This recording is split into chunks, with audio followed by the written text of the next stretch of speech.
Next is, हाँ, अच्छा सवाल, बढ़िया सवाल है ना, बहुत ही बढ़िया सवाल, बार बार पूछ रखा है बड़ा जी ने, टफर काइंड ऑफ क्वेश्चन बड़ा मान के चलते हैं बच्चे, लैंग्वेज नहीं समझते ना इसलिए।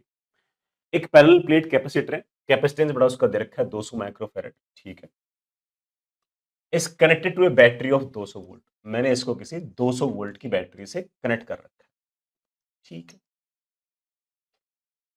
A dielectric slab of dielectric constant 2 is now inserted in the space between the plates of capacitor while the battery remain connected। Battery लगी हुई है और कैपेसिटर के बीच में मैंने डायलेक्ट्रिक लगा दिया जिसका डायलेक्ट्रिक कांस्टेंट मेरे पास 2 है। This is interesting. The change in electrostatic energy in the capacitor, इस कैपेसिटर के पास एनर्जी जो स्टोर थी उसका चेंज पूछा है। तो मैं पहले तो ये वाला सवाल बताऊंगा, फिर वो वाला सवाल बताऊंगा जो इस साल जेई पूछेगी किसी न किसी शिफ्ट के अंदर। एक तो यही पूछेगी, एक और पूछेगी, दोनों बता रहा हूं। पहले एनर्जी कितनी थी? बेटा पहले इसके पास एनर्जी थी half into C into V square. Sir बाद में कितनी होगी? बेटा बाद में भी इतनी है, मतलब फॉर्मूला तो वही है ना, half into C into V square. V तो उतना ही है, पोटेंशियल डिफरेंस जितना पहले था उतना बाद में, लेकिन सी चेंज हो गया। अब बेटा ऑफ कोर्स इसका हो गया जो कैपेसिटेंस है वो केसी हो गया। आपसे पूछा गया कि चेंज कितना है, बेटा change is of course you final minus you initial. जैसे हमने माइनस किया तो मेरे पास आ गया हाफ, बेटा माइनस करना के minus one into C into V square. Variable से बेटा मैंने आंसर निकाल दिया, आपको सिर्फ और सिर्फ अब वैल्यूज लिखनी है।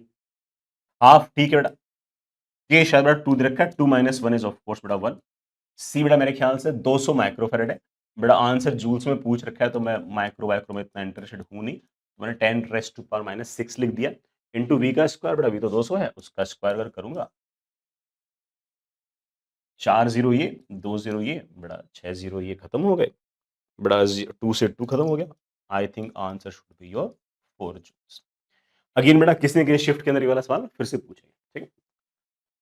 बस ऐसा पूछ सकते हैं कि परसेंटेज चेंज बताओ, फ्रैक्शनल चेंज बताओ, ऐसे कुछ हल्का फुल्का लेंगे, चेंज कर देंगे। एक सवाल और पूछ सकते हैं, वो क्या करेंगे कि बोलेंगे कैपेसिटर को तुमने फुल्ली चार्ज कर दिया, फिर बैटरी हटा दी, फिर डायरेक्ट्रिक लगा दिया, अब बताओ एनर्जी का चेंज क्या है।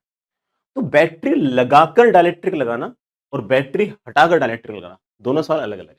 मैं कई बार बोल चुका हूं बात, ठीक है। तो किसी न किसी शिफ्ट में ये वाला सवाल आएगा कि बैटरी लगाकर चार्ज कर दिया, फिर बैटरी हटा दी, फिर डायलेक्ट्रिक लगा दिया, अब बताओ एनर्जी का चेंज क्या है। क्योंकि अब आप formula half C V square नहीं लगाओगे, क्योंकि जैसे आपने बैटरी हटा दी ना, अब वी फिक्स नहीं है, अब वी चेंज हो सकता है। भाई अभी तक तो एक फिक्स्ड वोल्टेज का सोर्स था, वो वोल्टेज फिक्स कर रहा था। जब आपने बैटरी हटा दी है, अब क्या फिक्स होगा? चार्ज फिक्स होगा। चार्ज कहीं से आ नहीं सकता, अभी तो बेटा ठीक है डायलेक्ट्रिक इंस्टेंट करोगे तो बैटरी से चार्ज आ जाएगा, लेकिन अगर बैटरी हटा दो चार्ज नहीं आ सकता, तो अब फॉर्मूला कौन सा यूज करोगे? Q square by 2 C use करोगे। तो फॉर्मूला कौन सा यूज करना वो इस बात पर डिपेंड करता है कि आपकी सिचुएशन क्या है, ठीक है। हाँ बेटा, उधार बेटा सही कह रहे हो। तो ये वाला सवाल आएगा, ठीक है। किसी न किसी शिफ्ट में बेटा बच्चे रेडी रहना कि चार्ज जो होगा ना वो फिक्स करके फिर उसके बाद वो एनर्जी का चेंज, परसेंटेज एनर्जी का चेंज आपसे पूछेंगे।